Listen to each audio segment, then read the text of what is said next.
आजचा दिवस बजेटचा दिवस आहे, त्यामुळे अर्थातच बजेटच्या बातम्यांनी आपण बुलेटिनला सुरुवात करतोय।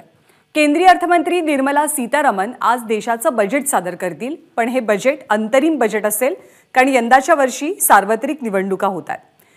निर्मला सीतारामन यांच्या कारकिर्दीतलं हे 6वं बजेट आहे। मोरारजी देसाई यांच्या विक्रमाशी आज निर्मला सीतारामन बरोबरी करतील।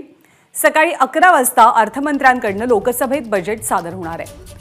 आर्थिक वर्ष 2024 आणि 25 साठी अर्थसंकल्पीय वाटप आणि महसुली अपेक्षांची रूपरेषा आज अर्थमंत्र्यांकडून सादर केली जाईल।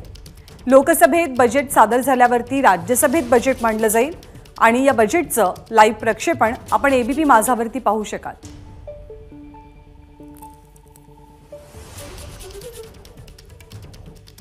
तर निवडणुकांआधी सादर होणारं बजेट अंतरिम बजेट असतं। निवडणुकांच्या पार्श्वभूमीवर कोणत्या तरतुदी या अर्थसंकल्पातनं केल्या जातात याची उत्सुकता निश्चितच जनतेला असेल। आज सकाळी 11 वाजता निर्मला सीतारामन केंद्रीय अर्थसंकल्प सादर करतील। त्यांच्या कारकिर्दीतला हा 6वा अर्थसंकल्प आहे, त्यामुळे त्या मोरारजी देसाई यांच्या 6 अर्थसंकल्प सादर करण्याच्या विक्रमाशी सुद्धा आज बरोबरी करतील।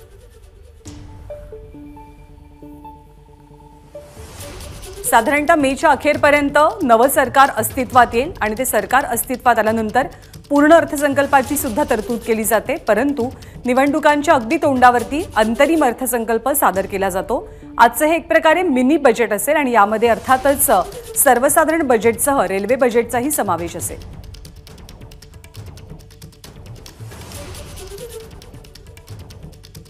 आणि या बजेटच्या अर्थसंकल्पाच्या एक दिवस आधीच सरकारनं आनंदाची बातमी दिली आहे। सर्व प्रकारचे स्मार्टफोन्स स्वस्त होण्याची शक्यता आहे। केंद्रीय अर्थसंकल्प सादर होण्यापूर्वी सरकारनं सर्वसामान्यांना फायदेशीर ठरू शकेल अशी एक दिलासादायक बातमी दिली आहे। मोदी सरकारनं अर्थसंकल्पापूर्वी काल मोबाईल पार्ट्सवरचं आयात शुल्क कमी करण्याची घोषणा केली आणि आता मोबाईल पार्ट्सवरील आयात शुल्क हे 15%वरनं 10%वरती करण्यात आलंय।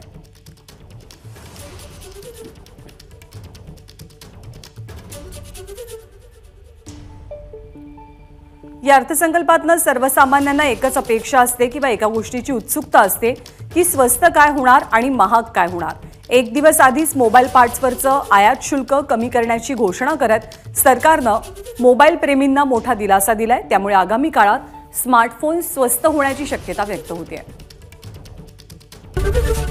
एबीपी माझा, उघडा डोळे बघा नीट।